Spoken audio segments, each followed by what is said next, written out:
बर' बिजों फरायनानै जाफुंसार जानो हाया बर' बिजों फरायोब्ला माखासे गोजौ सोलोंथाइ फारसे थांनायाव दावखोआ बेफोरबायदि मोनसे जोङो सरासनस्रायै खायसे दिथागिरिफोरनाव जों नुनो मोनो थारैनो मा बुङो बे समाव आरो आं सानो बे इंलिश सोलोंनाया मोनसे भाषासो बेयो एथ्राब क्रिटिकेल माने हार्ड जानो नाङा माने जुदि सासे स्टुडेन्टआ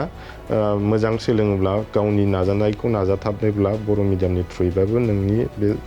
माबानायखौ साक्सेस जाफुंनायनि लामाखौ बर' मिडियाम बा भार्नाकुलार मिडियामा मालाबाबो हेंथा होनो हाया जुदि गावनाव नाजानाय थायोब्ला आं बुंनो सानो आंबो क्लास 10सिम जेबो इंलिशबो रायलायफेरखायाखैमोन खुलुमबाय बड'लेण्ड बुब्लि स्टुडिअ नोंथांमोनखौ गासैखौबो बरायनो लाबाय दिनै जोङो गुबुन मोनसे आयदाखौ लानानै नोंथांमोननि गेजेराव बड'लेण्ड बुब्लिया फैदों नोंथांमोना मिथिगौदि सिगांनि सानफोराव जोङो राजखान्थियारि बिथिंखौ लानानै समाजारि बिथिं बायदिसिना आयदाफोरखौ लानानै नोंथांमोननि गेजेराव जोङो गुबुन गेदेमा सुबुंफोरखौ लाबोनानै मोगा-मोगि आयदा लाबोबाय थादोंमोन दिनै नाथाय गुबुन मोनसे आयदाखौ लानानै थामहिनबा बर' हारिनि बिजों बे बिजोंखौ लानानै दिनै नोंथांमोनजों सावरायगोन नंगौ बे समाव जों सासे गेदेमा सुबुं जों हांख्रायनानै मोननो हादों बिथाङानो जादों चिरां जिल्लानि सिङाव थानाय गेन्दोरगाव गामिनि थागिबि बिथां जिगमि बसुमतारी जाय बिथाङा गुदि फरायसालिखौ कासिकत्रा गुदि फरायसालियाव बिथाङा लादोंमोन बेनि उनाव गयबारि एम इ स्कुलाव बिथाङा सोलोंथाइखौ लादोंमोन थिग बेबायदिनो बिथाङा बर' बिजोंजोंनो फरायनानै आथिखालाव गुबुन हादोराव बिथाङा गावनि सोलोंथाइखौ लानानै जाफुंसार जानो हादों बिथाङानो जादों जिगमि बसुमतारी बिथांनिफ्राय जोङो गोबां बाथ्राखौनो मोनथिनो नाजागोन नोंथांमोना मिथिगौ जे गोबां जोंनि गेजेराव सोंथि जाखाङो जे बर' बिजोंखौ लानानै जे बर' बिजों फरायोब्ला सासे जाफुंसार सुबुं जानो हाया बेफोरबायदि मोनसे सोंथि जाखाङो जे बर' बिजोंजों सोलोंथाइ लायोब्ला सोलोंथाइ लानाय लोगो जे गुबुन जेरै कम्पिटिटिभ एग्जामफोराव बैफोराव उथ्रिसारनायनि लामाया जाहैया बेफोरबायदि मोनसे जाय दिथागिरिफोर बै दिथागिरिफोराव गोबां बेफोरबायदि सोंलु सिखाङो बा सोंलु जाखाङो दा बैफोर आयदाफोरखौ गोबाङै जों सावरायगोन आरो थिग बेबायदिनो दिनै बिथां जिगमि बसुमतारी बिथाङा जों मिन्थिगौ जे बेंगालराव थानाय भारतारि बिगियान फसंथानाव एमटेक पिएचडि खौ बिथाङा खालामदों आरो बेनि अनगायैबो बिथाङा आमेरिकायाव पोस्ट डक्टरेट डिग्रिखौबो बिथाङा खालामनो हादों थिग बेबायदिनो फ्रान्सआवबो आथिखालाव बिथाङा गोदान प्रजेक्टनि थाखाय थांनायनि मोनसे जों बेखौ मिन्थिनो मोन्दों बिथांनिफ्राय जों गोबां बाथ्राखौ मिन्थिनो थाखाय आखायाव लागोन गोबां सोंलु जाखांनाय जाय दिथागिरिफोरा नैबे बर' बिजोंखौ लानानै मोनसे डाउट थानाय बा थामहिनबा गोनो गोथो जानाय बे गोनो गोथो जानायनि सायावबो बिथांनिफ्राय जों मोनथिनो थाखाय आखायाव लागोन गिबियाव नोंथांखौ बड'लेण्ड बुब्लियाव बरायनो लाबाय गिबियावनो जोबोद गोजोननाय थाबाय नोंथांमोना आंखौ हांख्रायनानै लाबोनायनि थाखाय गिबियावनो नोंथांनि सिनायथिखौ मोनथिनो थाखाय आखायाव लागोन गिबियावनो आंनि मुङा जिगमि बसुमतारी आङो बेसिकेलि कासिकत्रा चिरां डिस्ट्रिक्टनि कासिकत्रा ओनसोलनि गेन्दोरगाव गामियाव जोनोम मोन्दों सोलोंथाइनि बागै गिबियाव आङो एलपि स्कुलखौ 2 नम्बर कासिकत्रा एलपि स्कुलाव फरायदों बर' मिडियाम बिनि उनावहाय आङो एमइ स्कुलखौ गयबारि एमइ स्कुलाव फरायदों बेबो बर' मिडियाम गयबारि बासुगाव बेयाव बिनि उनावहाय एमइ स्कुल जोबखांनायनि उनाव हाइ स्कुलखौ बासुगाव हायार सेकेन्डारि स्कुलाव फरायदों आं बासुगाव हायार सेकेन्डारि स्कुलावनो मेट्रिक आनजादखौबो बर' बिजोंजोंनो पास खालामदों बिनि उनावहाय मेट्रिक पास जाखांनानै आङो direct diploma in engineering central institute of technology क'क्राझाराव फरायदों आंनि डिपार्टमेन्टआ कन्ट्रल एन्ड इन्सट्रुमेन्टेसन इन्जिनियारिंमोन बिनि उनाव डिप्ल'मा जोबखांनानै आङो बै समनि AIEEE जायखौ दा जोङो JEE मेन्स होननानै बुङो बेखौ क्रेक खालामनानै NIT सिलचराव department of electronics and instrumentation engineering बेकग्राउन्डआव जइन जाहैदों बिनि उनाव बे बिटेकखौ कमप्लिट खालामनानै आङो गेटनि थ्रुयै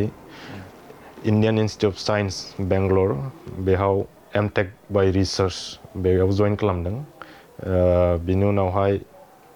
एमटेक रिसार्चआव माने रिसार्च बेकग्राउन्डखौ अलरेडि इन्ट्रेस्ट मोननानै आङो डक्टर अफ फिल'सफि जायखौ PhD होनो बेखौ बे इन्डियान इन्स्टिटिउट अफ साइन्स बेंगलरावनो जइन खालामदों आङो PhDखौ 2024आव मोनदों बिनि उनाव डक्टरेल डिग्री मोनखांनायनि उनाव आङो आमेरिकायाव थानाय केलिफर्निया इन्स्टिटिउट अफ टेक्न'लजि जायखौ केलटेक होननानै मिन्थियो बेयाव पस्ट डक्टरेल एक्सपिरियेन्सखौ लाहैदों दा आङो बे केलटेकनिफ्राय मोनसे प्रजेक्ट खालामनानै फैबाय बिनि उनावहाय आङो नेक्स्ट प्रजेक्टनि थाखाय फ्रान्स हादराव थानाय INRAE इउनिभार्सिटि अफ पेरिस सेक्लेयाव नेक्स्ट प्रजेक्टनि थाखाय थांगोन दा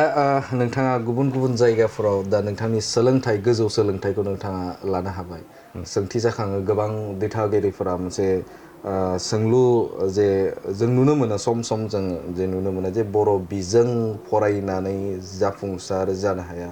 बर' बिजों फरायोब्ला माखासे गोजौ सोलोंथाइ फारसे थांनायाव दावखोआ बेफोरबायदि मोनसे जोङो सरासनस्रायै खायसे खायसे दिथागिरिफोरनाव जों नुनो मोनो थारैनो मा बुङो बे समाव आंनि मोन्दांथियाव आरो आंनि एक्सपिरियेन्सआव बिजोङा एथ'राब माने मेजर रल नङा मानो होनोब्ला हायार स्टाडिनि थाखाय मोननै बुस्थु थायो like technical knowledge and language स' माने हायार स्टाडिस थांनो थाखाय टेक्निकेल नलेज बिजों मोननैबो important no doubt but mostly technical knowledge should be very clear माने सलिड नलेज थानांगौ हायार स्टाडिसनि थाखाय ओमफ्राय बे लेंगुवेजनि खेथ्रआव अफकर्स इन इण्डिया नों हायार स्टाडिस बुङोब्ला इंलिसआनो जायो ओंखायनो आं बेखौनो बुंनो सानो जे माने मोननै बुस्थुखौबो technical knowledge as well as लेंगुवेजखौबो सोलोंनाया नांथारगौ हायार स्टाडिसनि थाखाय आरो जुदि नों एपार्ट फ्रम इण्डिया एब्रडाव थाङोब्लाथ' अफकर्स इंलिस इज द अनलि लेंगुवेज बेखौ सोलोंथारनांगौ आरो आं सानो बे इंलिस सोलोंनाया मोनसे भाषासो बेयो एथ्राब क्रिटिकेल माने हार्ड जानो नाङा it's not like rocket science सोलोंनाय बायदि गोरा नङा आंनि मोन्दांथियाव आरो दानि मुगायाव बुंनो थाङोब्ला बे लेंगुवेज सोलोंनाया इजिनिफ्राय इजि जागासिनो दङ मानो होनब्ला जों सानफ्रोमबो जोंनि डेइलि लाइफआवनो मानो होनबा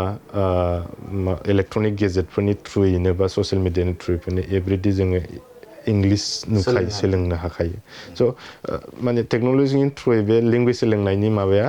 एसे इजिसिन रिसर्सफ्रा एभेलेबेलसिन जादों आं सानो माने ओंखायनो बे लेंगुवेजआ एथ्राब प्रब्लेम जानो नाङा दानि मुगायाव आरो अफकर्स आं बुंखाबाय माने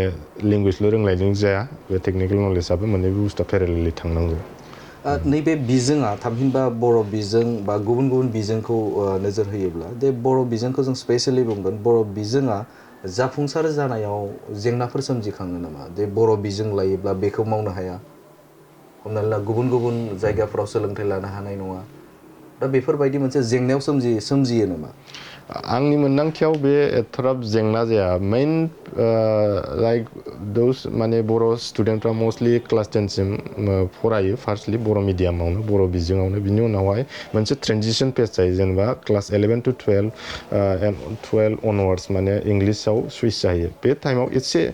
क्रिटिकेल जानो हागौ माने डाइरेक्ट बर'निफ्राय इंलिसाव सुइच जानाय खिन्थुबा आं सानो बे खेथ्रआवबो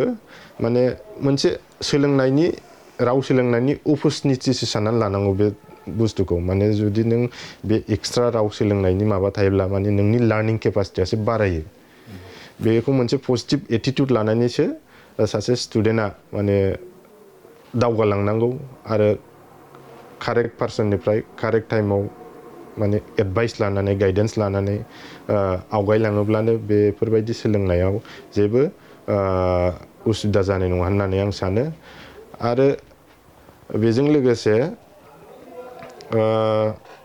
जाय टेक्निकेल टार्म्स जेनेबा कम्पिटिटिभ एग्जामफोरनि खोथाखौनो बुंदो आथिखालाव माने भार्नाकुलार लेंगुवेजनि सायावबो एन्ट्रेन्स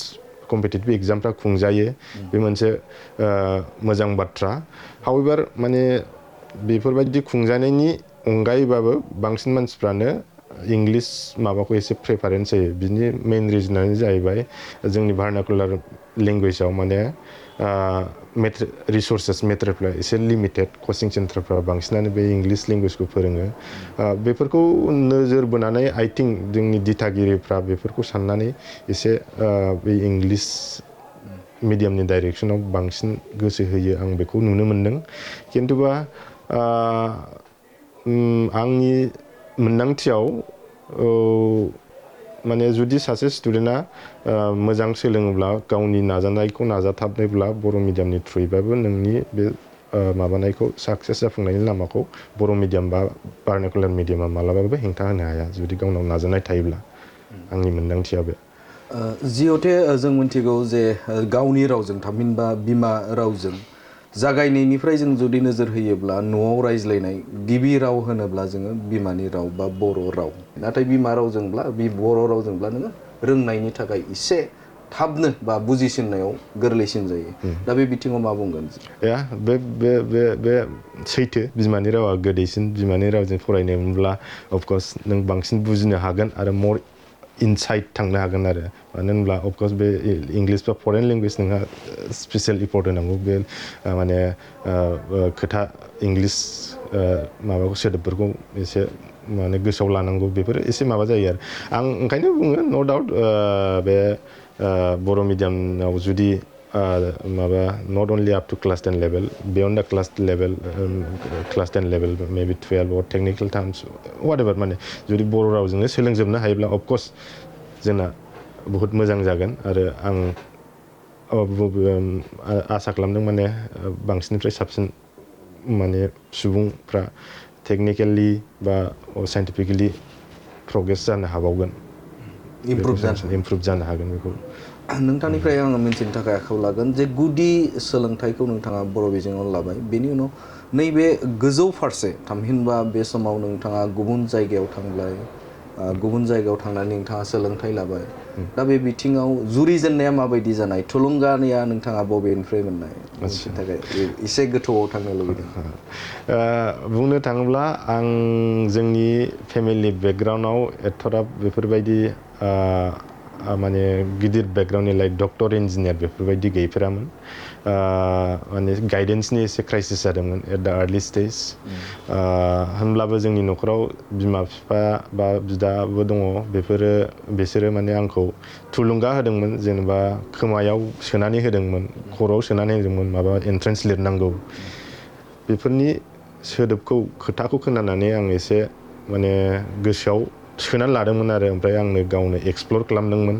जेनेबा बे एन्ट्रेन्स लिरोबा ओरैबायदि माबा इन्जिनियारिं कलेजाव फरायहैनो हायो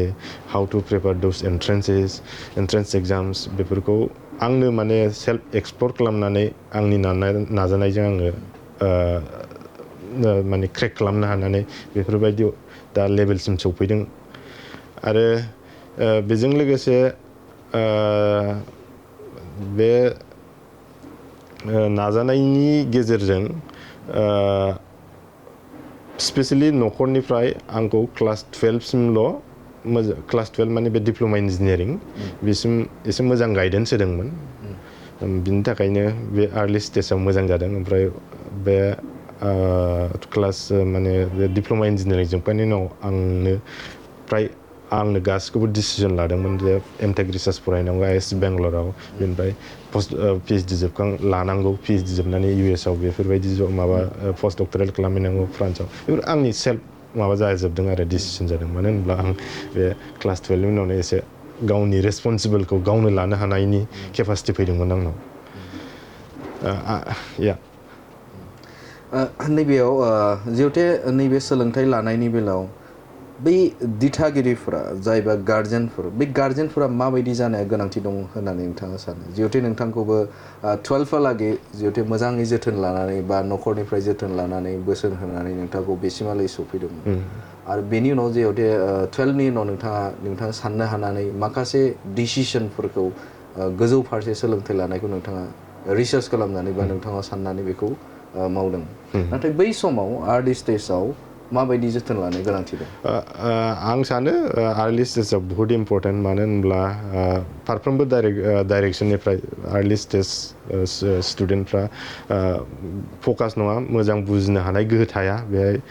बिमा बिफाफ्रा अबे डाइरेक्सनजों थांनांगौ बेखौ देखायनाया मोजांथार लोगोसे बेफोरखौ एडभाइस होनांगौ माने कारेक्ट डाइरेक्सन कारेक्ट माबानिफ्राय रिसर्सनिफ्राय बे ओभारअल माने सापर्टिं माबाखौ होजोबनानै होनांगौ आरो बे स्टुडेन्ट आर्लि स्टेजाव होमब्ला माने गथ'आ आन्दायनानै थाया टाइमलि थांनो हागोन समजों खारफानो हागोन आं सानो बे गाइडेन्सआ भेरि इम्पर्टेन्ट जिहेतु 12नि उनाव नोंथाङा नोंथांनि डिसिसन लादों माखासे नायनानै बा बबेबा नोंहा साननानै बेखौ डिसिसन नोंथाङा लादों होननानै बुंदों बैहाय आं मिथिनो लुबैगोन जे सासे फरायसाया 12नि उनाव नोंथां बायदि 12नि उनाव जुदि बिथाङा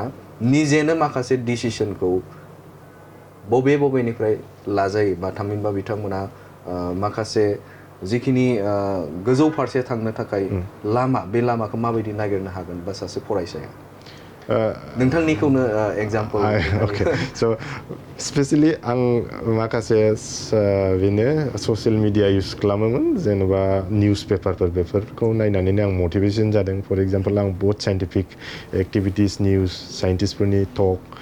माने बिसोरनि आर्टिकेल्स बेफोरखौ नायोमोन आरो आङो बेखौ नायनानै बहुत सेल्फ मटिभेट मोनोमोन आङो ओमफ्राय बे सेल्फ मटिभेट जानायनो आंनाव मोनसे गोसोआव साननाय दंखायोमोन दि आं सानसे समाव माबा मोनसे रिसार्चार बा साइन्टिस्ट जाहैगोन बे सेल्फ मटिभेशनजों फैनाय ओंखायनो आं सानो जुदि सेल्फ मटिभेशन थायोब्ला रावबो नोंखौ होबथानो हानाय नङा आरो नोंनि थांखियाव जास्ट नों मा खालामो सेल्फ मटिभेट जादो फकास जादो पजिटिभ एटिटिउडजों थांबाय थादो कारेक्ट गाइडेन्स लादो माने रिसर्सेसफोरखौ कालेक्ट खालामदो रेलेभेन्ट पिपल सुबुंनिफ्राय बेफोरबायदि इनफरमेसनखौ कालेक्ट खालामनानै राइट टाइमाव राइट डाइरेक्सनाव थाङोब्लानो नोंखौ रावबो हमथानो हानाय नङा इरेसपेक्टिभ अफ मिडियाम वाटएभार दा समाजारि बिजों आरो माखासे गेदेमा सुबुंफोरनि निउस बेफोरखौ नायनानै नोंथाङा बे थुलुंगाखौ लादों आं नोंथांनिफ्राय मिथिगोन जिहेतु नोंथाङा बर' बिजोंजों फैनाय दा नैबे आसामनि बायजोआव नोंथाङा थांदों जिहेतु लेंगुवेजनि बेलायाव माबायदि नोंथाङा फेस खालामनो गोनां जानाय लेंगुवेजनि बेलायाव स्पेसियेलि आं बुंनो सानो आंबो क्लास 10सिम जेबो इंलिसबो रायज्लायफेरखायाखैमोन CITआव जेब्ला डिप्ल'मा इन्जिनियार खालामदों बेहाय एसे हिन्दीया इमप्रुभ जादों plus a bit of little इंलिसबो इमप्रुभ जादों बेनि उनाव NITआव थांदों NITआव एसे बांसिनै इमप्रुभ जादों माने आरो IS बेंगलर थांनानै बांसिन इमप्रुभ जाहैदों आरो स' बेनो आरो नोंनि लेंगुवेजआ नट अनलि एबाउट रिडिं अर सामथिं राइटिं नों इउज खालामथारनांगोन बे लेंगुवेजखौ दा more you use you will be more fluent बे आरो ओंखायनो आं बुङो जायफोर माने इंलिस सोलोंनो गोसो आंनि अपिनियनाव बिसोर माने लिरनाय माबाजोंल' जाया नों इउज खालामथारनांगोन बाहायनांगोन होमबासो नोंनि फ्लुयेन्सि लेभेला फैयो ओमफ्राय in Indian university mostly even IITs or IISc whatever माने बे माने इंलिसजों सोलिजोबो बे नङा मानो होनबा बे लोगो दिगिनि माबायो जायो जेनेबा नों जोंनि लोगोनि गेजेराव रायज्लायनायनि जेनेबा नोंनि लोगोफ्रा बांसिन साउथ इण्डियानिफ्राय फैयोबा बिसोर अफकर्स तामिल बा साउथ इण्डियान लेंगुवेज फरायगोन रायलायगोन ओमफ्राय ओरै नर्थ इण्डियानि बांसिन मेजरिटि थायोब्ला बिसोर हिन्दी रायलायगोन सामटाइम्स माने बेनो आरो जुदि नोंनि लोगोफोरनि ग्रुपआ डाइभार्स माबानिफ्राय फैयोब्ला सासे साउथ इण्डियान सासे नर्थ इण्डियान सासे वेस्ट इण्डियान सासे नर्थ इस्टनि जायोब्लासो मोनसे इंलिस कमन लेंगुवेजआ फैयो आरो बे एभ्रिवेयार इन इण्डियान एजुकेसनजों बेखा आरो बे सोलियो बाट एब्रडावथ' जेबो उफाय गैया फरेन कान्ट्रिनि इउनिभारसिटिफ्राव नोंना इंलिसानो कमन जायो दा बे बेलायाव नोंथाङा जिहेतु बर'निफ्राय सासेल' हारसिं बिथांमोनजों खाब जाहैनायाव बा बिथांमोनजों गोरोबहैनायाव माबायदि जादोंमोन गोरोबहैनायाव आंना एथ्राब माबा जायाखै प्रब्लेम जायाखै आङो बहुद एडाप्टेबल आङो मानसिया माने इन टार्म्स अफ नों लिभिं माबायदि थायो जानायखौनो होन आइ एम भेरि एडाप्टेबल माने आंहा जेबो माने माबा गैया प्रब्लेम गैया माने आमेरिकान फुडखौबो जानो हायो कोरियान फुडखौबो जानो हायो आंना जेबो प्रब्लेम गैया आरो जानाय लोंनाय थानायजों आइ एम भेरि माच एडजास्टेबल स' आंहा जेबो प्रब्लेम जायाखैमोन गोसोखांथाव लोगोफोर हा गोसोखांथाव लोगोफोर गोसोखांथाव लोगो बेसिकलि आं माबायाव जेब्ला बे आमेरिकायाव दङमोन आंनि लोगोआ मस्टलि बे माबा माने एपार्टमेन्टआव थानाय लोगोआ जाहैबाय साउथ करियानिमोन ओमफ्राय बिनि उनावहाय बे बिथाङा बिराद मोजां हेल्पफुलमोन बिनि उनावहाय जोंना बे लेबनि खोथा लेबावबो मानसिफ्रा बुहुत हेल्पफुल बुहुत प्रफेसनेल एटिटिउड दङ बिसोरो हेल्पफुल ओमफ्राय लेबनि मेम्बार्सफ्राथ' गासैबो माबानिनो बेलेग बेलेग कान्ट्रिनि लाइक सासेया दंमोन भेनेजुलानि माखासे कानाडानि सानै साथामसा इउर'पियान कान्ट्रिनि सुइडेन नेदारलेण्ड बेफोरनि माखासे चाइनानि ओरैनो आरो माने ग्लबनिफ्राय एक्रस दा ग्लबनिफ्राय फैजोबनायमोन आरो so' all of them are very माने जेन्टेल माने बुहुत मोजां हेल्पफुल बेबायदि एटिटिउडनि मानसिमोन आरो ओमफ्राय अभारअल माने बे एब्रडनि एक्सपिरियेन्सा बहुत मोजां आं नोंथांनिफ्राय मिन्थिनो थाखाय आखायाव लागोन जिहेते नैबे जोंनि आसाम बा बिटिआर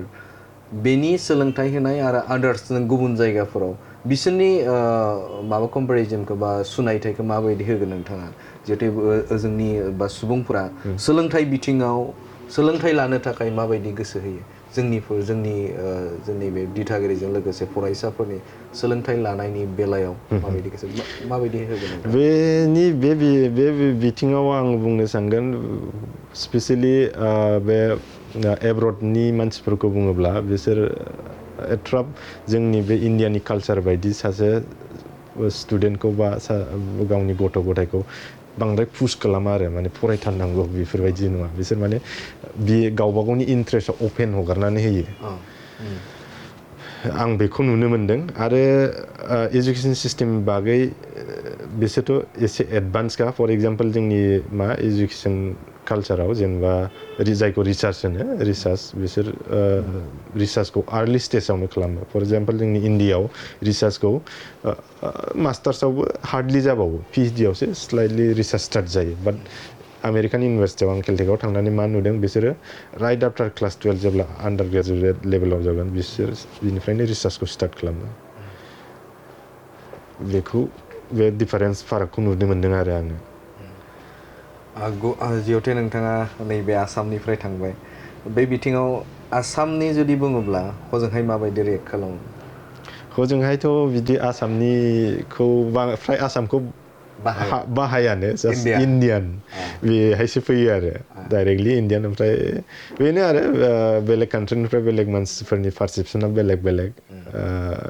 सोरबा सानो माने इण्डियान मानसिफ्रा बिराद लिबारेल बहुत रिलिजियास बेफोरबायदि माखासे पारसेपसन साननायफोर दङ आरो अफकर्स बे साननायफ्रा साफ्रोमबो मानसिनि थाखाय एखे नङा नर्थ इस्टनि मानसिफोरा बेलेग साउथ इण्डियाननि मानसिफ्रा बेलेग नर्थ इण्डियान बे जास्ट माबासो आरो बिसिनि साननाय दा नोंथाङा बर'नि थाखाय बा जेब्ला सावरायलायनाय जायो नोंथांमोननि गेजेराव बा लोगोफोरनि गेजेराव नोंथाङा माबायदि बिथांमोननो फोरमायथियोमोन बिटिआरनि सोमोन्दै बर'फोरनि सोमोन्दै आच्छा बे बिथिङाव आङो खोन्थाखायोमोन माने जोंहा आं इण्डियानिफ्राय फैदोंब्ला इण्डिया एसे माल्टि कालचारेल माल्टि लिंगुवेल माबा दङ कालचार दङ बेखौ आं डाइरेक्टलि डिस्टिं खालामोमोन खोन्थायोमोन बिसोरनो आरो बिसोर बिराद इन्ट्रेस्टेड आरो माने जोंनि माबाखौ इण्डियान कालचार बे माल्टि कालचार माने बे माबायदि जानाय थानाय लाइफ स्टाइलफोरखौ अलद' आं बिसोरनो माबानो टेस्ट खालामनो होबोजोबनो हायाखै होनबाबो बे ससियेल मिडियानि थ्रुयै बिथांमोननो देखायनानै फैदों जोंनि हारिनि जेनेबा दख'ना गाननाय जोमनाय कारेन्ट बे कालचारेल माबाफोरखौ आइडेन्टिटिफोरखौ देखायनानै फैदों खोन्थानानै फैदों आरो फैनो गोसो जागोन बिथांमोना बिसोर बिराद इन्ट्रेस्टेड डेफिनेटलि बिसोर फैगोन सानसे नङा सानसे माने आसा होदों आरो बिसोरो सौफैगोन आंखौ कन्टेक्ट खालामनानै फैगोन जोंना साइन्टिफिकलि माखासे बिदिनो कनफारेन्स माबा माबि थायो बिसोर आंखौ डेफिनेटलि कन्टेक्ट खालामो बेरायफैगोन बिसोरो बेरायफैगोन नोंथांनिफ्राय मिथिगोन जे बिजोङाव एसे फैफिननोसै जोङो जिहेते जों नुनो मोन्दों जे सम सम जोंनि दिथागिरि बिथांमोना नैबे बर' बिजोंखौ गारनानै गुबुन बिजों जेनेबा जों बांसिन इंलिश मिडियामखौनो बुं बेवहाय लांबाय थानायखौ जों नुनो मोनो बर' बिजों गारनानै नैबे इंलिश मिडियामाव बांसिन लांनायखौ जों नुनो मोनो थाहैबाय बाथ्राया बे जे सोलोंथाइ लायोब्ला बर' बिजोङाव सोलोंथाइ लायोब्ला दावखोनायनि मोनसे लामायाव थाहैया बेफोरबायदि मोनसे अजद मोनसे जायो मोनसे डाउट थायो दा बे बिथिङाव मा बुंगोन सार बे बिथिङा ओरैनो फोथायनाय आरो आइ थिंक बे बिथिङा बे साननाया एसे जास्ट फोथायनायल' आरो आं सानो बिजोङा मालाबाबो सासे स्टुडेन्टनि साक्सेसखौ माबानो हाया ब्लक खालामनो हाया बा बर' मिडियाम फरायबा जे बिनि साक्सेस जानाय नंला माब्लाबाबो जानो हाया साक्सेस बुङोब्ला इट्स मर एबाउट सासे स्टुडेन्टनि हार्ड वार्क बे फैयो फार्स्टआवनो बिनि उनावहाय हार्ड वार्क प्लास सापर्ट सिस्टेम जेनेबा मोजां गाइडेन्स होनाय मोजां माबानिफ्राय सोलोंनाय बिसोरसो बांसिन इम्परटेन्ट आंनि आन्डारस्टेन्डिङाव आंनि मोन्दांथियाव दा जास्ट बे मोनसे जेनेरेल ट्रेन्ड जानानै दङ माने जेनेबा इंलिश मिडियाम फरायबा बांसिन माबा फेसिलिटिस थायो अफकर्स नो डाउट माने जोंनि कारेन्ट सिटुएसना एसे बिदिनो मानो होनब्ला आं दहायसो एसे सिगाङाव बुंबावोमोन रिसर्सेसफ्रा बांसिन इंलिश बिजोङाव फरायनाय माबानाय एभेलेबेलसिन दङ कचिं सेन्टारफोरखौनो बुं नोङो बेफोर बांसिन ओंखायनो बेफोरखौ नोजोर बोनानै आं सानदों बे दिथागिरिफ्रा एसे बांसिन गोसो होयो खिन्थुबा आं जास्ट बेखौल' बुंनो सानो जायफोर बर' मिडियाम फरायदों बिसोरबो मालाबाबो नार्भास जानो नाङा जास्ट पजिटिभ एटिटिउड लादो मोजां गाइडेन्स लादो होमबानो नोंखौ खुनु बे मिडियामनि मिडियामा मोनसे फेक्टर जानो हाया जास्ट नाजानायल' थानांगौ होमबानो गावनि साक्सेस आरामसे जाहैगोन बेयावथे सोंथि मोनसे जाखाङो जे कम्पिटिटिभ एग्जामफोराव जायखिजाया आसामनि जे एग्जामफोर बा इन्डिया लेभेलनि जिखिनि एग्जामफोर दङ बै एग्जामफोराव जे इंराजि मिडियाम थाङोब्लासो बेखौ क्रेक खालामनो हायो बर' बिजोंजों फरायोब्ला बेखौ क्रेक खालामनायाव उसुबिदा जायो बा हाया बेफोरबायदि बुंनानै माखासेया बिजोंखौ सोलायो बे बिथिङाव मा बुङो नङा कम्पिटिटिभ एग्जामाव मस्टलि लेट्स JEEखौनो बेहायथ' बे इंलिश स्किल्सखौ माबाखौ नाया फ्राय बे मस्टलि साबजेक्ट स्किल्सखौसो नायो जुदि जोंनाव बर' रावजोंनो माबासे मेटेरियेल्सफ्रा रिसर्सफ्रा बे साइन्टिफिक साबजेक्ट माबाफ्रा एभेलेबेल थायोब्ला नो डाउट बे कम्पिटिटिभ एग्जामा इजिसिन माने क्रेक खालामनो बा माबानो एसे इजिसिन जाहैगोन आं सानो ओमफ्राय बेजों लोगोसे जाय बिथांमोना बे माबाखौ सानो जेनेबा इंलिश मिडियाम फरायबादे इजिसिन जायो बे नंगौ सामटाइम्स माने बिसना मस्टलि बे मेटेरियेल्सफ्रा बांसिन आं दहाय एसे सिगाङाव एसे बुंखानाय रिसर्सेसफ्रा बांसिन ओंखायनो बे ट्रेन्सलेसन बुस्थु होननायफ्रा एभेलेबेल जानाङो जोंनि बर' मिडियामनि लेंगुवेजफ्राव बा माखासे लेंगुवेजफ्राव होमबा बांसिन इजिसिन जागोन आरो आंनिबा बांसिन एडभान्टेजसो जाबावगोन मानो होनबा नोंना बर' रावजोंनो सोलोंखानाय नोंनि टेकनिकेल नलेजआ बांसिनसो क्लियार जाबावगोन बांसिन सोलोंनो सुबिदासो टाइमसो मोनबावगोन आं बेखौ सानो आरो जिहेतु जों नुनो मोन्दों सम सम नैबे स्कुल ड्रप आउट बे जोंनि ओनसोलाव बा बिटिआर ओनसोलावबो खम नङा माने गोबां ड्रप आउट बेफोरबायदि जाबाय थानायखौ नुनो मोन्दों नोंथाङा सासे राफोद सासे सोलोंथाइ बिथिङाव गोजौ थाखोआव नोंथाङा सोलोंथाइ लानाय दा बे बिथिङाव मा होनगोन स्कुल ड्रप आउट जानायनि बेलायाव बे स्कुल ड्रप आउट जानायनि मेइन रिजनखौथ' आं बांद्राय मोजां मिथिया स्टिल आं मोननै एसे खोनानो मोन्दों जेनेबा माखासे मिसकनसेपसन दङ जेरैहाय फरायबाबो साख्रि मोनला फरायनानै मा लाब बेफोरबायदि होननानै सोरबा ड्रप आउट जायो सोरबा माखासे बेलेग फेक्टर जेनेबा गाइडेन्स मोनैनि थाखाय आन्दायनानै थाङो बिदि खिन्थुबा आं सानो दा आथिखालनि मुगायाव गावनि दैलि लाइफखौ दैदेनलांनो थाखायब्लाबो सोलोंथाइया गोनांथार जेरैहाय हमनानै लादो माबा मोनसे अफिसियेल खामानि दङ बे अफिसियेलाव थांनानै नोंना एप्लिकेसन लिरनांगौ बे एप्लिकेसनखौ लिरनो थाखाय नों सोलोंथाइ नांगोन आरो जुदि नों सोलोंथाइ गैयाब्ला मा जागोन गुबुन सासेनाव डिपेन्डेन्ट जागोन नों इन्डिपेन्डेन्ट नंला बेलेग सासेखौ एप्लिकेसन लिरनो नोङो हमनांगोन बे टाइमाव नोङो थगायजानोबो हागौ माबा मोनसे रांनि बाजाराव माने फारफ्रोमबो डाइरेक्सननिफ्राय एसे लस जाहैयो आरो आं बेखौ सानो ओंखायनो गावबागाव सोलोंथाइ लायोब्ला गावबागाव इन्डिपेन्डेन्ट जायो गावनि लाइफखौ इजिलि हेन्डेल खालामनो दैदेनलांनो हायो बेखौ आं सानो आरो जाय बिथांमोना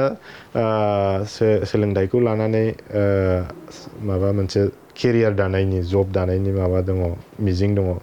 डेफिनेटलि बिथांमोना एसे साबजेक्ट नलेजखौ लानांगौ मोजाङैनो पारसेन्ट बेफोरनि खोथा फैयो आजिखालिनि जुगाव ओंखायनो बिथांमोना मोजां साबजेक्ट नलेज लादो आं बेखौ बुंनो लुबैदों आरो साबजेक्ट नलेजआ बहुत इम्पर्टेन्ट बे साबजेक्ट स्पेसिफिक जबफ्राव बेखौ सानो आङो मिन्थिनो नाजागोन जिहेतु जों नुनो मोन्दों आथिखालनि जे लाइमोनफोर बे लाइमोनफोरा समाजारि बिजों जेरै जोङो फेसबुकखौनो बुंनांगोन इउटुब इन्स्टा टुइटार दा बेफोरखौ बांसिन सोलोंथाइनि अनगायै बांसिन बाहायनायखौ जों सम सम नुनो मोनो समाजारि बिजोंफोराव जों नायोब्ला फेसबुकफोराव जों नायोब्ला गोबां बेफोरबायदि गाज्रि पोस्ट गाज्रि कमेन्ट्स गाज्रि नोङो माखासे नुथायफोर बे नुथायफोरखौ आपल'ड खालामनानै रंजाथाइखौ लायो गोबां समखौनो बिथांमोना बांसिन समखौ सानसेनि बांसिन समखौनो ससियेल मिडियायाव बिथांमोना नागारसारो दा बे बेलायाव नोंथाङा मा बुंगोन सासे राफोद रोंगौथि गोनां ससियेल मिडिया जाबायदि बेफोर माबा थासारिखौ नुदों बेयो कमप्लिटलि ससियेल मिडियानि मोनसे मिसइउस होननानै आं सानो आरो बेफोरबायदि बाहायबाय थायोब्ला ससाइटिया एसे गाज्रिनिफ्राय गाज्रि थासारियाव जालांगोन बेखौ होबथानायनि बा माबा मोनसे एवारनेस होनायनि माबा राहा लानाया गोनांथार होननानै आं सानो बेजों लोगोसे ससियेल मिडिया मिसइउस खालामनाय माने बहुत फेक्टर थायो गावल' मिसइउस जाया बेखौ माखासे फिउचार जेनेरेसनखौ मिसलिडिं खालामलांनाय जायो बिसोरखौ फोरोंनाय बायदि जायो ओंखायनो आं सानो बे मोनसे इनिसियेटिभ बा स्टेप्स लानाया बहुत इम्पर्टेन्ट आरो बे मिसइउस खालामनायनि थाखाय माबायदि लायोब्ला मोजां जागोन होननानै नोंथाङा सानो माबायदि लायो बे एसे दिथागिरिफोरा माबाफोर जोथोन लानो गोनां दं नामा बे बाहायनायनि अफकर्स फार्स्ट प्रायरिटिया दिथागिरियानो माने आर्लि स्टेजाव बे जुदि दिथागिरिफ्रा आर्लि स्टेजावनो बेफोरबायदि ससियेल मिडियानि एवारनेस होखायोब्ला अफकर्स लेटार स्टेजाव मोजांसिन जाहैयो ओंखायनो दिथागिरिफ्रा बहुद मोजां माबा लानांगोन गावनि गथ' गथायफ्रा माबायदि डाइरेक्सनाव थांगासिनो दं मबाइल लानानै मायाव इउज खालामो जों सम गोरलै गथ'फोरखौबो जेब्ला गाबोब्ला माबा मोनसे जुदि जायोब्ला गोरलै गथ'फोरनो मबाइल कार्टुन होनानै लागायनो हायो बे माबाफोर इफेक्ट गोलैयो नामा सामटाइम्स इन साम सेन्स बे मोजांखौ माने मोननैबो दङ आरो बे माबायाव जेनेबा नेगेटिभ इम्पेक्टबो दङ पजिटिभ इम्पेक्टबो दङ ओंखायनो बेखौ मोजां माबा जास्ट सर्ट टाइमनि थाखाय नों माबानो होनो हायो खिन्थु अल डे माने बे मबाइलजों होजोबनांगौ बे नङा आरो लिमिटेड टाइम थाखाय होदो माबा मोनसे सोलोंनांगौबा अफकर्स बे इलेक्ट्रनिक्स गेजेटफ्रा दा आजिखालि सोलोंथाइनि थाखायबो बहुत इम्पर्टेन्ट ओंखायनो बे बेलेन्सखौ नायनांगौ आरो आंनि आन्डारस्टेन्डिंआ बे गाज्रि रावजों सोंखारिग्रा गाज्रि पस्ट होग्रा समाजारि बिजोङाव जायखिनि थासारिफोरखौ नोङो जायखौ माने पाब्लिक फिगाराव लाबोनाङा दा बैफोरखौ केपचार खालामनानै भिडिअ खालामनानै नागारनायखौ जों नुनो मोनो बे बिथिङाव बे बिथिङाबो बहुद आनफर्चुनेट माने बिदियाबो काइन्ड अफ माने गासिबो मिसलिडिं गोजा ससाइटियाव गाज्रि माबा बारहावा लाबोनायनि अनगायै जेबो माबा गैया ओंखायनो बेफोरनि थाखायबो एवारनेस होनाया मोजां होननानै आं सानो आरो नोंथाङा ससियेल मिडियाखौ बेसेबां सम बाहायो सानसेयाव आं मस्टलि आं माखासे प्रफेसनेल माबाखौसो बाहायो जेनेबा लिंकइन टुइटार बेफोरखौ ओमफ्राय ओरैहाय जोंनि पार्सनेल मेलिं थाखायो जेनेबा बेफोरखौ आरो ससियेल मिडियाखौ हार्डलि माबे वान्स इन मर्निंआव खेबसे इभिनिंआव खेबसे बेफोरबायदि बाहायो आरो आङो फेसबुक या इन्स्टाग्राम आइ डोन्ट इउज इन्स्टायाव आंहा दङ खिन्थुबा गैया आरो आं बाहायानो जास्ट एकाउन्ट खुलिनानै दङ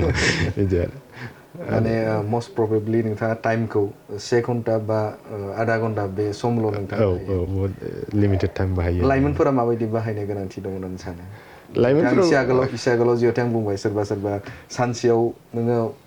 प्राय माने बे समखौनो ससियेल मिडियायाव नागारो फेसबुकआव नागारो टुइटाराव नागारो इउटुबनि भिडिअफोर नायनाय रिल्सफोर नायनायाव बेफोर समखौ नागारो बेफोरखौ बे बिथिं बेफोर गासिबो मिसइउज बेफोरखौ नायनानै बा सोलोंनानै मुलाम्फा जाया बे पार्सनेल ग्रथनि थाखाय माब्लाबाबो जानो हाया गावनि केरियार दानायाव माब्लाबाबो माबा जाया बियो जास्ट ओरैनो टाइमखौ वेस्ट खालामनाय आरो गावनि टाइमखौ ओंखायनो लाइमोनफ्रा गावनि एसे सेल्फ रियेलाइज जादों ओमफ्राय पजिटिभ डाइरेक्सनजों थांनांगौ आं बेखौ सानो बे आरो सासे जाफुंसार फरायसा बा सोलोंथाइ लानो थाखाय जाफुंसार जानो थाखाय बे समाव दिथागिरि आरो समाज ससाइटिया माबायदि जानो गोनांथि दं होननानै सानो नोंथाङा सासे नैबे समाव जाफुंसार सासे फरायसा हिसाबै एक्चुअलि बे नंगौ माने सासे स्टुडेन्टखौ गोरों गोरा बा एसे बिदि गोरों गोरा खालामनोब्ला सासे दिथागिरिनिल' रेसपन्सिबल नङा बियो ससाइटिनिबो रेसपन्सिबल थायो फोरोंगिरिफोरनिबो रेसपन्सिबल थायो ओमफ्राय नोंहा बे एडमिनिस्ट्रेटिभ साइड जेनेबा गभार्नमेन्टनिबो रल थायो ओंखायनो बे सासे ससाइटिखौ सासे स्टुडेन्टखौ गोरों गोरा खालामोबा साफ्रोमनिबो रल थायो आं सानो जुदि बे साफ्रोमबो मोनफ्रोमबो गावबा गावनि रलखौ लानानै खामानि मावोब्ला माने सोलोंथाइ होनाया साबसिननिफ्राय हामसिन जालांगोन ससाइटिया माने गोरोंनिफ्राय गोरों सुबुं अनजिमाया बांलांगोन होननानै आं सानो बेनि अनगायै जों नुनो मोनदों जे नैबे आसामाव बिजोंखौ लानानै आथिखालाव गोबां बेफोरबायदि दावराव दावसि मालाबा सम नोंथांमोना नुनो मोनदों जे दुलाराय बर' फरायसा आफादा सोमावसारनो गोनां जायो मालाबा लेखा सफैया बेफोरबायदि प्रब्लेमा जाबाय थानायखौ नुनो मोनो दा बे बिथिङाव नोंथाङा मा बुंनो नागिरगोन गुबुनजों रुजुनानै जिहेतु गुबुन हादोरफोरजों रुजुनानै नैबे जेंनाफोरा दंना गैया गुबुनाव नैबे लेखा मोननायनिफ्राय लानानै फोरोंगिरि थिसनथाइनिफ्राय लानानै गुबुन हादोराव बुंनो थाङोब्ला माने बिसिना फ्राय लेट्स से आमेरिकाखौनो बुंदो इउएसखौनो बुंदो बिसिना फ्राय बेफोरबायदि माल्टिलिंगुवेल कान्ट्रि नङा ओंखायनो मोनसेल' लेंगुवेज बिसिना बेफोरबायदि प्रब्लेमा जाया आरो but I think in India like इन्डियाआव दङ न' डाउट माल्टिलिंगुवेल बेंगलि मिडियामखौनो होन बे तामिल मिडियाम केरेलियान मिडियाम बिसोरबो बेफोरबायदि साफार जायो होननानै आं मिथिबोदों आरो खोनाबोदोंबो आंनि लोगोफोरनिफ्राय दा बे बिथिङाव अफकर्स बे भार्नाकुलार लेंगुवेजआ मोनसे हारिजों लोब्बा थानाय मोनसे बहुत इम्पर्टेन्ट बुस्थु बेखौ जोङो फोजोबनानै लानो नाङा बे इम्पर्टेन्टथार जों आरो लाखिनायनि बे हारि रावखौ लाखिनायनि मोनसेल' माबायानो जाहैबाय बे एकाडेमिकजों रावखौ सोदेरफानाय आरो अफकर्स बेहाय गभार्नमेन्टनि रल थायो आरो जोंना दुलाराय बर' फरायसा आफादा जोंनि बे रावखौ बे एकाडेमिक लाइनाव माबोरै सोदेरनांगौ बेखौ गोब्राब नाजागासिनो दङ आरो नाजालांबाय थागोन होननानै आं मिजिंथिदों सानसे समाव बेफोरबायदि बे इसु जेरैहाय लेखा फैद'आ बर' रावनि थाखाय माबा मोनसे बर' मिडियाम स्कुल माबा प्रब्लेमफोरखौ सल्भ होनो बेफोरबायदिखौ पलिटिकेलनि थ्रुयैबाबो बा माबा मोनसेनि थ्रुयैबाबो सानसे समाव आं सानो माने माबा जागोन आरो इमप्रुभ जागोन आरो बे बर' मिजों बा भार्नाकुलार मिडियामाबो बेफोरबायदि इनफ्रास्ट्राक्चार फेसिलिटिसफोरखौ अन टाइम मोनोब्ला न' डाउट बियो इंलिश मिडियामनि स्कुलफोरजों एखे लेभेलसिम सहैगोन होननानै आं आसा खालामदों। नोंथांनिफ्राय मिथिनो नाजागोन जिहेतु नैबे आसामाव दुलाराय बर' फरायसा आफाद दङ जाय बर' हारिनि थांनाय थैनायखौ लानानै बर' हारिनि फारफ्रोमबो बिथिंखौ लानानै बे नोजोर होनानै खामानि मावो। बर' थुनलाइ आफाद दङ बेबो बर'नि थुनलाइ राव हारिमुखौ फोथांना लाखिनो थाखाय खामानि मावो। दा बेफोरबायदिनो गोबां अर्गेनाइजेसन दङ जाय हारिनि थाखाय नांगासिनो दङ। दा बेनि अनगायै आं नोंथांनिफ्राय मोनथिनोसो लुबैगोन जे गुबुन हादरफोराव गुबुन रायजोफोराव रावखौ हारिखौ फोथांना लानो थाखाय बेफोरबायदि आफादफोर दंना गैया बायदि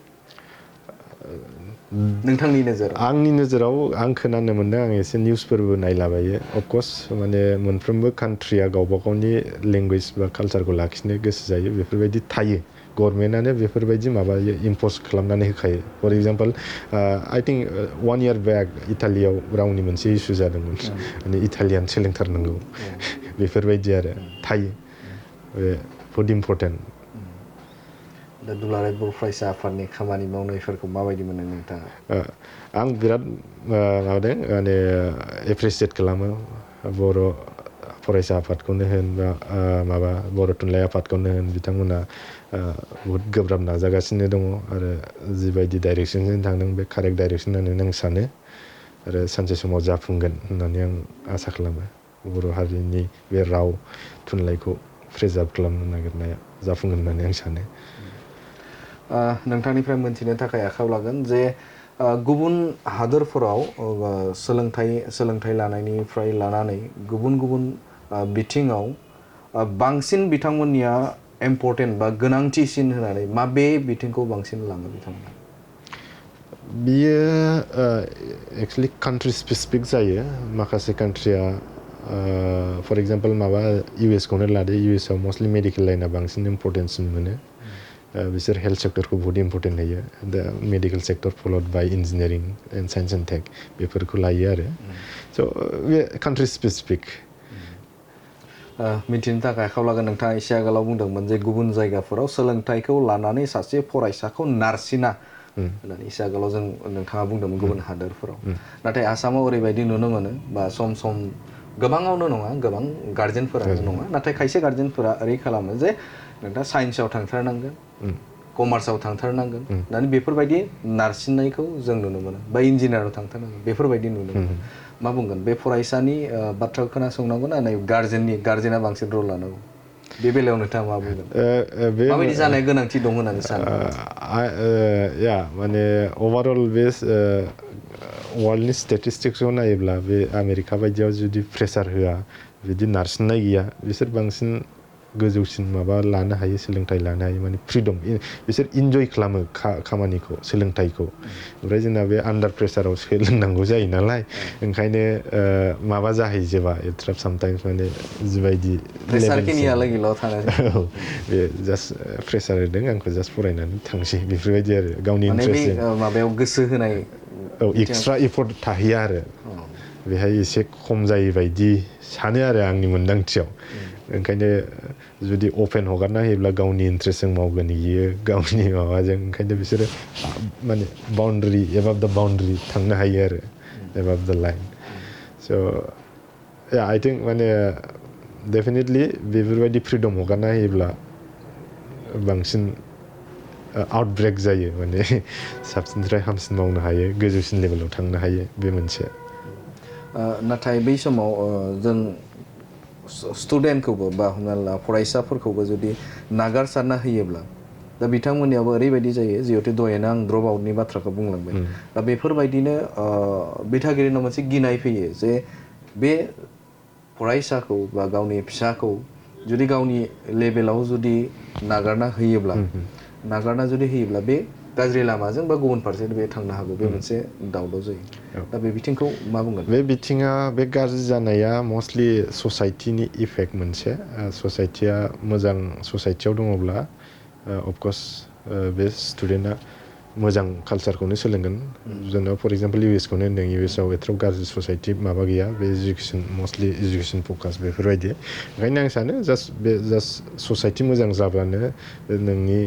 दिथागिरिफ्रा गावनि गथ'खौ हगारनानै बे आरामसे गावनि मोजां जि लामायाव जि डाइरेक्सनाव थांगासिनो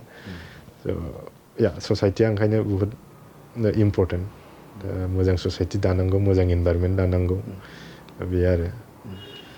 आङो मोनथिनो थाखाय आखायाव लागोन जे जों नुनो मोनदों जे जोंनि खायसे खायसे उन्दै गथ'फोरा जाय मोनसे डिमान्ड जायो जे फरायसाफोरा डिमान्ड खालामो जे आंनो मेट्रिक पास जायोब्ला हायार सेकेन्डारि जुदि पास जायोब्ला आंनो KTM बाइक नांगोन बा आंनो मोनसे गेदेर कार नांगोन बेफोरबायदि मोनसे डिमान्डआव थानायखौ जों नुनो मोनो खायसे खायसेफोरनि दा बेफोरनि बेलायाव नोंथाङा मा बुंगोन आरो खायसेयाव जों नुनो मोनदों जे सम सम बिथांमोनानो एक्सिडेन्ट जानानै जाब्रथाय जानानै गावनि आगोमा जिउखौ खोमाना लानो गोनां जायो माबायदि जानाय गोनांथि दं फरायसा पार्सनेलि आंबो फरायसा समनिफ्रायनो बेफोरबायदि जाबोनाय आं पार्सनेलि बेफोरबायदि बिमा बिफानाव बाइक दाबिनाय रां लांनानै मिउस खालामहैनाय बेफोरबायदि आं खालामफेराखै मानो होनब्ला जै सासे स्टुडेन्टआ बेफोरबायदि माबा जायोब्ला बिनि फकासआ बे एकाडेमिकनिफ्राय एसे डाइभार्ट जालाङो ओंखायनो आं सानो बेफोर स्टुडेन्टफ्रा अलरेडि माने एसे डाइभार्ट जाखाबाय बिसोर मोजां एटेनसन होनाया गाहाम होननानै आं सानो दिथागिरि बा एनिवान माने जायफोर माने ससाइटिनि मानसिखौनो होन दिथागिरिखौनो होन सिनियरफोरखौ बेखौ एसे मोजां स्टाडि खालामनाय माने माबानाया एडभाइस होनाया गोनांखासै आरो बे स्टुडेन्टनि थाखाय आं सानो आरो बेखौ स्पेशेलि जुदि बै फरायसाया जुदि बिराद अख्रा खालामोब्ला गोब्राबैनो जुदि बिथाबबाय थायोब्ला गोब्राबै जुदि नारसिनबाय थायोब्ला जेराव बिमा बिफाया बे खायसे खायसे बिमा बिफाफोरा बै बाइकखौ बै कारखौ होनो हानाय थासारियाव गोग्लैया जायो बा हास्लाबा जायो बा होनो हायै जायो दा बे बिथिङाव दाहार लानानै सोरनिफ्रायबा लानानै होनो गोनां जायो फिसानि मोजांनि थाखाय दा बै स्टुडेन्टखौ मा बुङो नोंथाङा आंनि मोनदांथियावथ' बे सासे स्टुडेन्टआ बिदि माने बिमा बिफानि जेनेबा अबस्थाखौ मिन्थियालासिनो बेफोरबायदि KTM दाबिनाय बे दाबिनाय I think that is not the माने एजुकेसन पार्पसनि थाखाय बियो बिखायाखै गाव माबा मोनसे लाक्जारि खालामनोसो बिनाय बायदि आं नाङो आंनि बुजिनायाव जुदि सासे स्टुडेन्टआ बिमा बिफाया गावसिनि बिखानि थैखौ दै खालामनानैबो गरफा गरनै एबा रां खामायनानै गावखौ स्टाडि खालामनो जे अपरचुनिटि होदों बिनि थाखाय बिमा बिफाखौसो थेंकफुल होनांगौ बिसोरो जों सम सम नुनो मोनो जे लाइमोनफोरा एवारनेस होनायबो बेनि सायावबो नुनो मोनो आसामखौनो नोजोर होयोब्ला जोङो फेग्रा मुवा जेरै ड्राग्सनिफ्राय लानानै खायसे आफिं गोबां बेफोरबायदि जों हमनानै सोरखाराबो इनिशिएटिभखौ लाबाय थानायखौ जों नुनो मोनो दा बेनि अनगायै नैबे ससाइटियाव नैबे ड्राग्स फेग्रा मुवा दा बैफोरो खायसे फरायसा जिउनिफ्रायनो बा फरायसा लाइमोनफोरावनो आर्लि स्टेजफोरावनो बेफोरखौ लानायखौ नुनो एडिक्ट जानायखौ नुनो बे बिथिङाव मा बुङो बे बिथिङाव दहायसो एसे सिगां बुंखादोंमोन आङो जेनेबा ससाइटि इज दा मेइन रल माने ससाइटियाव जुदि बेफोरबायदि फेग्रा मुवा जानाय माबा ड्राग्स जानाय सोलियोब्ला बिसोर अबेखौ ससाइटिनि बारहावाजोंनो गोरोबफानो नाजाखागोन ओंखायनो बिसोर बाहायगोन ओंखायनो बे ड्राग फ्रि खालामनायनि माबाखौ रेसपन्सिबोलखौ ससाइटियाबो लानांगौ बा एडमिनिस्ट्रेटिभ साइडनिफ्रायबो लानांगौ बे मोनसे टप प्रायरिटि आरो बेजों लोगोसे स्टुडेन्टफोरखौ अफकर्स दिथागिरि बा माबा सोरबा सासेया मोजां माबा लानाया मोजां जोथोन लानाया मोजां दैलि लाइफ स्पेसियेलि आं सानो लाइक आप टु क्लास 12 दिथागिरिफ्रानो बे स्टुडेन्टफोरखौ माने बे फेग्रा मुवा लानाय बा माबानिफ्राय पुरा मोजां माने केपासिटि थानांगौ मानो होनब्ला बे क्लास 12 नि उनाव जुदि आन्डार ग्रेड फरायबा बे सासे स्टुडेन्टआ एसे गावनो बुजिनो हानाय माबा थाखाय पावार माबाया केपासिटिया जाहैखायो ओंखायनो बे आर्लि स्टेजाव दिथागिरिफ्रा मोजां माबा लानांगौ ससाइटिया मोजां माबा केयार लानांगौ स्टुडेन्टफोरखौ जाहाथे बिसोरो मिसइउस माबानो नाङा फेग्रा मुवाफोरखौ इउज खालामनो नाङा आं बेखौ सानो आरो बेहाय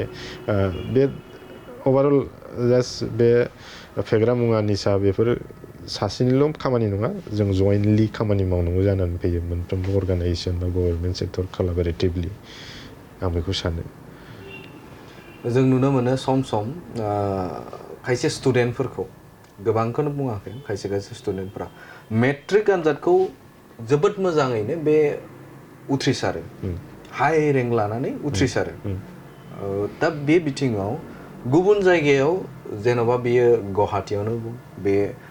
नोङो पाठशालायावनो बुं खायसे जायगाफोराव जायगा आरोना बे न'निफ्राय बायजोआव थांनानै फरायहैयो हस्टेलाव थाहैयो थाखांनायनि उनाव बे साइन्स स्ट्रिम बा कमार्स बेफोरबायदि स्ट्रिमाव बे लाहैयो लाखांनायनि उनाव जों नुनो मोनो सम गासिबो नङा सम दा बै स्टुडेन्टफोरा माब्लाबा आनजादखौनो हायार सेकेन्डारि आनजादखौ गाज्रि जायो नाथाय बिनि रिजाल्टआ बेगाव जुदि नायोब्ला मेट्रिक आनजादाव जोबोद मोजां बे मार्क लानानै उथ्रिसारदों नाथाय बे फार्स्ट इयारावनो बेनि रिजाल्टआ गाज्रि जायो मा होननानै सानदों बेखौ आरो बै फरायसाया माबायदि जानो गोनांथि दं होननानै सानो बे रिजाल्टआनो बिथांनो देखायखाबाय गावनो देखायखाबाय गाव जिबायदि मेट्रिकखौ पास जाबोदोंमोन बे थांनाय लोगो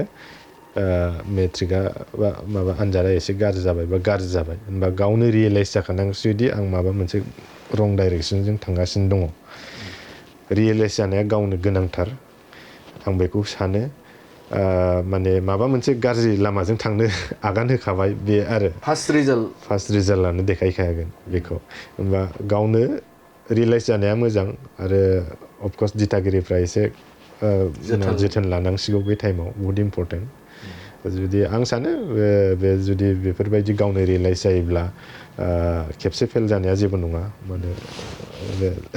बहुत माबा दङ सम दङ सोलोंनायनि खेबसे गाज्रि जाबाय अके जास्ट नों सोलायफिनदो काम बेक टु ट्रेक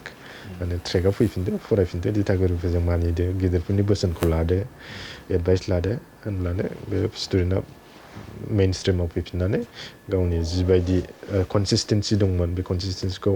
लाखिफिननो हागोन होननानै आं सानो आरो मिन्थिनो थाखाय आखायाव लागोन जे जोङो सम नुनो मोनो जे सोलोंथाइ लाफुबाय थानाय समावनो फरायफुबाय थानाय समावनो सोरजोंबा मोजां मोनलायनानै जुलि जायो जुलि जाखांनाय लोगोनो बिसोरनि सोलोंथाइया कमप्लिटलि ड्रप जायो आरो हाजिरा मावनानै खामानिखौ बा गावनि जिउखौ दैदेनलाङो मा बुङो बेफोरबायदिखौ सोलोंथाइ लानायाव बे जुलिनि बाथ्राया फैनांगौ बा जुलि जानांगौ बेफोरबायदि बिथिङाव आं सानो डिउरिं दा आनटिल आनलेस मेच्युर जायाबानो जुलि लानाया मोनसे मिनिंलेस बायदि होननानै आं सानो जेनेबा एटलिस्ट आं सानो माने ग्रेजुवेसन जानांगौ बिनि उनावसो नोङो बे जुलिनि खोथाफोरखौ साननांगौ आंनि मोन्दांथियाव माने बे जास्ट क्लास 10 बा क्लास 12 फरायनानै नोङो मेच्युर जाजोबा मानसिया ओंखायनो बे माबा ग्रेजुवेसन जानायनि उनाव एटलिस्ट गावनि लाइफखौ माबोरैहाय सोलिलांनांगौ गावनाव एसे आइडिया थागोन आरो गावनाव माबा कनफिडेन्स होननाय बुस्थुआ फैयो ओंखायनो बे कनफिडेन्सफोरखौ माने लानायनि उनावसो बे जुलिनि माबाखौ साननांगौ होननानै आं सानो दा जोङो सम जानाय नुयो उन्दै बैसोआवबो हाबा जानाय लाना खारनाय बेफोरखौ नुबाय थायो दा बे बिथिङाव सोलोंथाइ लानायाव जोबोदनो इफेक्ट गोलैयो होनना सानो नामा आंनि बे सोलोंथाइ माने खेबसे जुलि लाबाथाय आरो बियो सोलोंथाइनि थाखाय फुल टाइमथ' होनो हाखाला बियो डाइभार्ट जाखाबाय सोलोंथाइ लाइननिफ्राय बिनि बे मेबि मे नट बि माने बे गावनि थांखियाव सहैया बेखौ बुंनो हाखाला बे आरो ओंखायनो जास्ट आंनि माबाया बेनो सासे स्टुडेन्टआ गावनि मिनिमाम ग्रेजुवेसन लेभेलखौ थांदो मेच्युर जादो रेडि जादो हाबानि थाखाय बेनि उनाव जुलिफोर लादो बे आरो आं मिन्थिनो थाखाय आखायाव लागोन जे नैबे मेट्रिकनि उनाव हाई सेकेन्डारिनि उनाव सासे फरायसाया माबायदि प्रिपेयार खालामनाया गोनांथि दं माबे लाइनाव थाङोब्ला बिनि जे फिउचार बा बिनि जे सोलोंथाइया गोजौ फारसे लांनाय बा सौहैनायाव मोजांसिन जायो बेखौ सानो बुंनो थाङोब्ला मोनफ्रोमबो डिसिप्लिनानो इम्पर्टेन्ट इन इन्डिया नों साइन्सखौनो आर्ट्सखौनो होन कमार्सखौनो होन जायखिजाया माबाखौनो डिसिप्लिनखौनो ला खिन्थुबा माबानांगोन आरो जेनेबा जायखिजाया डिसिप्लिनखौ लादो डु द बेस्ट माने मोनफ्रोमबो डिसिप्लिना अपरचुनिटि दङ नो डाउट बाट एमं दोस माने साइन्सआ बांसिन अपरचुनिटिसफोर थायो बे नो डाउट इट्स क्लियार खा आरो जेनेबा साइन्सनिफ्राय नोङो बहुत एभ्रि डाइरेक्सन एभ्रि एरियायाव नोङो हाबहैनो हायो ओंखायनो बे गावनि माबा आरो इन्ट्रेस्टनि सायाव जायहा इन्ट्रेस्ट दङ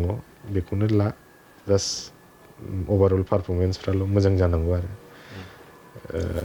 आं बेखौनो बुंनो सानो आं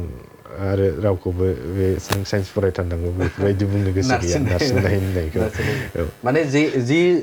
जायखौ नोंथाङा सोलोंथाइ लागोन बेयाव जोबोदनो माने गोसो होनानै डेडिकेटलि खामानि मावनांगौ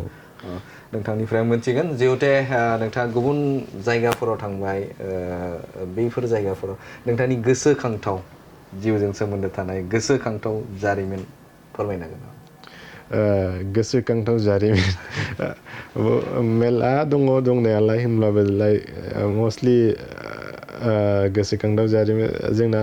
एसे माबा जाहैबाय ना रिसार्च जाहैबाय ओंखायनो जास्ट रिसार्चनि एक्टिभिटिसफ्राल' एसे गोसोखांथाव जायो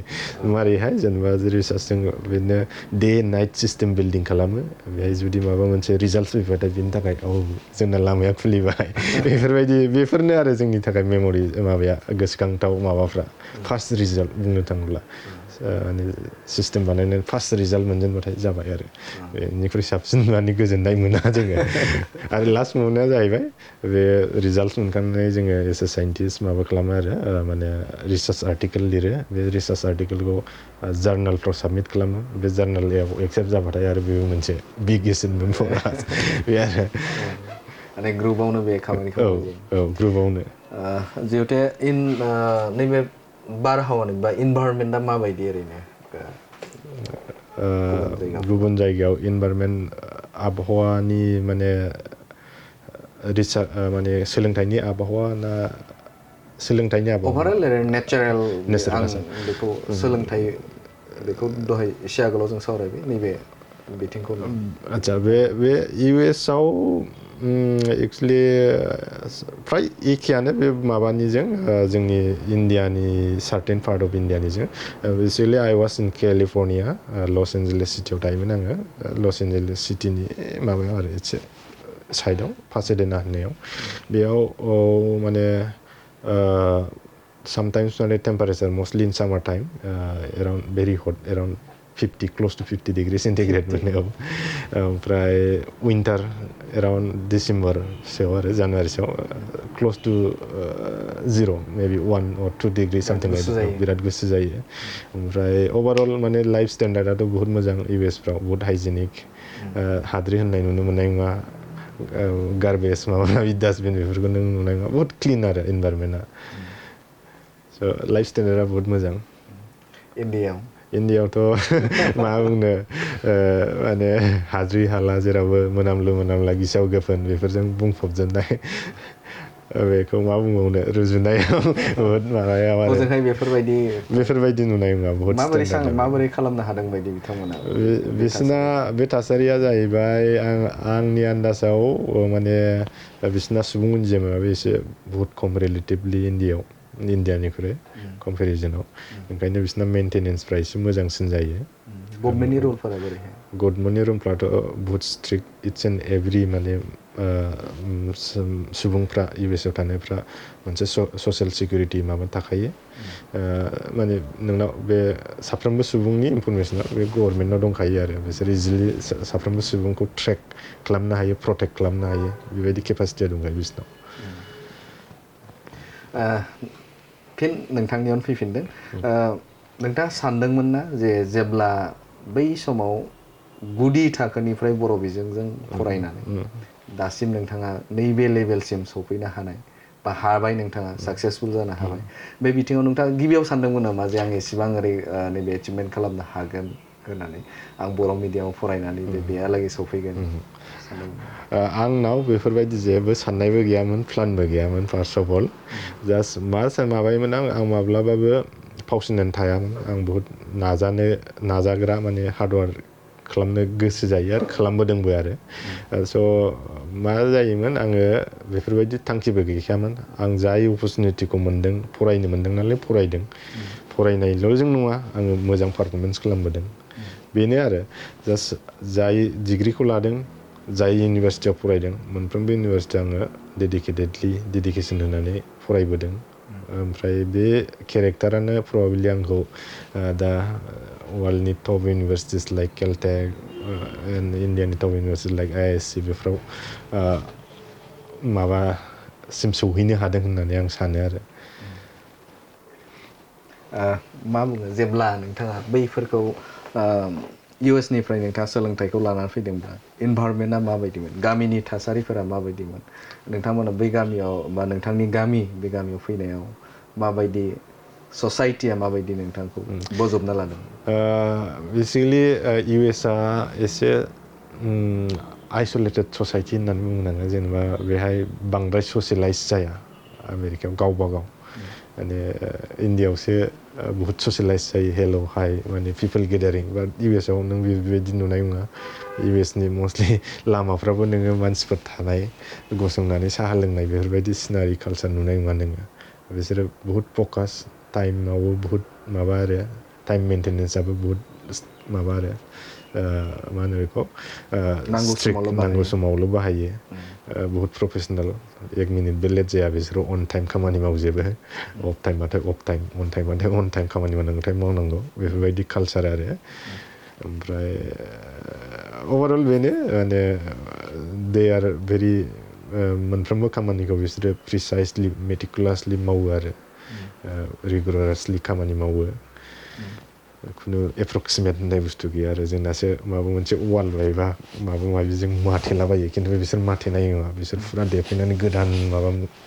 अरिजिनेल मेटेरियेलजोंनो बानायफिनगोन बेफोरबायदि आरो माने जायखिजाया माबाखौ मोजां कमप्लिटलि प्रिसाइसलि बानायो आरो जेब्ला नोंथाङा गुबुन जायगानिफ्राय बा गुबुन जायगायाव नोंथाङा सोलोंथाइ लानानै न' फारसे फैदों नोंथांमोननि गामियाव माबायदि थासारि माबायदि नोंथांखौ हामबाय होदोंमोन गामिनि एरियानि मानसिफ्रा बिराद गोजोननाय फोरमायदों आरो आंखौ फैनानै वेलकामबो खालामफैदों स्पेसियेलि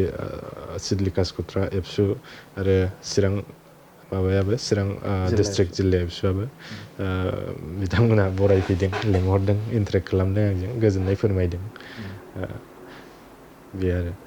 गामिनिफोरा रिएक्सना गामिनिफ्राबो गोजोननाय मोनदों माने गामिनि जेनेबा गामिनिफ्राय फार्स्ट इन्जिनियार आंनो बुंनो थाङोब्ला फार्स्ट साइन्टिस्ट फार्स्ट एब्रडाव थांनाय USA थांनाय बिदि रिसार्चार गामिनाव बहुत गोजोननाय दङ जेब्ला आइ आफानि मोखांखौ नुयो गोजान जायगानिफ्राय नोंथाङा जुदि फैयोब्ला माबायदि रिएक्सनखौ नुनो मोनो बिमा बिफा गासिबो हेपि माने बहुत हेपि एक्सट्रिमलि हेपि दे मोजां आरो अभारअल माने बिसोर आरो आंनि माबाखौ जाय माने बारानिफ्राय बारा आरो मोजांसिन खालामनो हाबावथों दावगालांबावथों बेफोरखौ मटिभेट खालामबावो दासिमबो I will try to fulfill their dreams मिन्थिनो नाजागोन थामहिनबा नैबे आथिखालनि जिखिनि लाइमोनफोर दङ बर' लाइमोनफोर दङ सोलोंथाइ लागासिनो दङ जाय माने बै सोलोंथाइ लानायनिफ्राय एसे डाइभार्ट जानानै दहाय एसे आगोलाव बुंबाय जिहेतु ड्राग्सनि बेलायाव बा खायसे ट्रेकखौ बारलांना नागिरनाय सुबुंफोर जाय बाइक लुबैनानै नैबे समाव गावनि दिथागिरिफोरखौ बुंबाय थानाय दा बैफोरखौ लानानै राउन्डलि नोंथाङा मा फोरमायगोन बै बोसोन मा होगोन बे फरायसाफोरखौ बे फरायसाफ्रा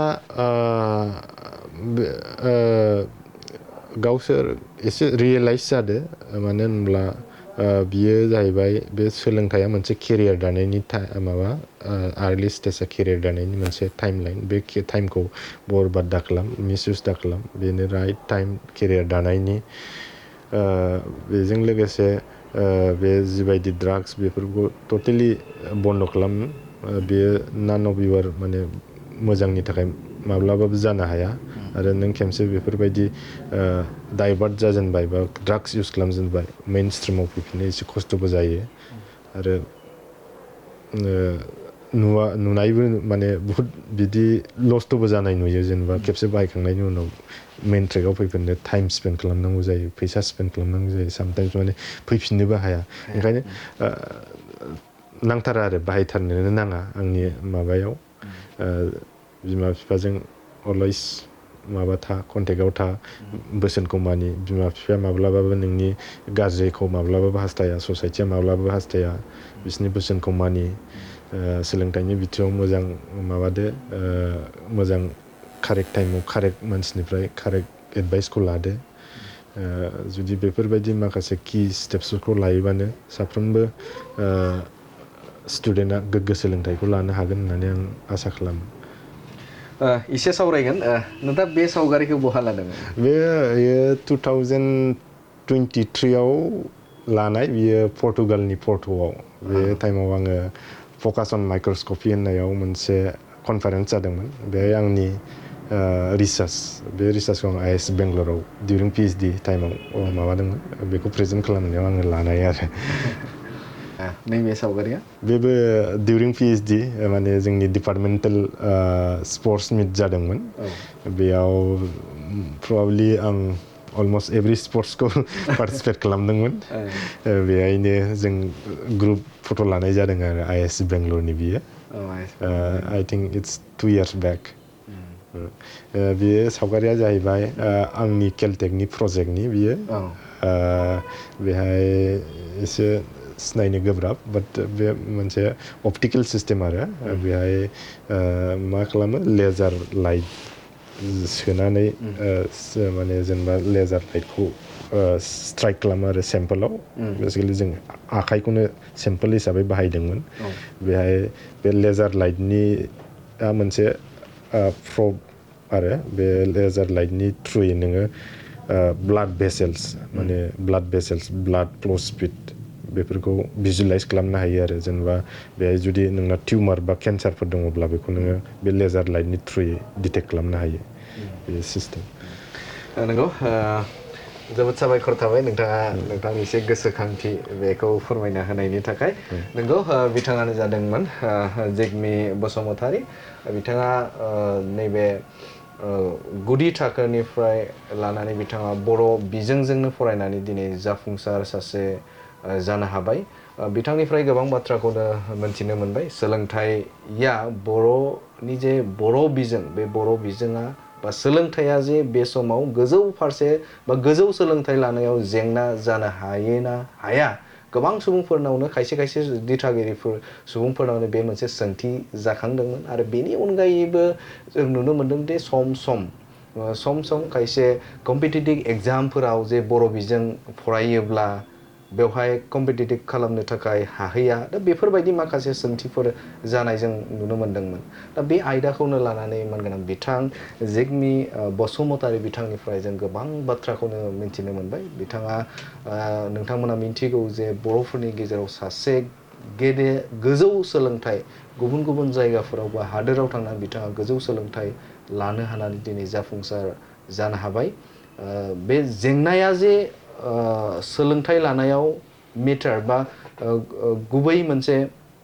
आयदा जानो हाया बिनि सायाव बिथांनिफ्राय जों गोबां बाथ्राखौनो मिन्थिनो मोनबाय जे बर' बिजों सोलोंथाइ लानानैबो जे गोजौ फारसे बा गोजौ सोलोंथाइ लानो हायो बेनो मोनसे फोरमान बेनो मोनसे उदाहरन जों बुंनांगोन आरो खायसे जों नुनो मोनदों खायसे लाइमोनफोरा जे निसा बा फेग्रा मुवा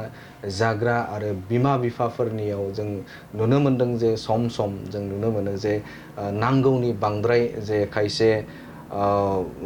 रंजाथाइनि थाखाय मुवा बेसाद जे बिनानै जे दिथागिरिफोरखौ जेंनायाव खोख्लैयो दा बेफोर गुबै बै आयदाफोरखौ गेदेमा बिथांनिफ्राय जों मोनथिनो मोनबाय नोंथाङा नोंथांनि जे सम बे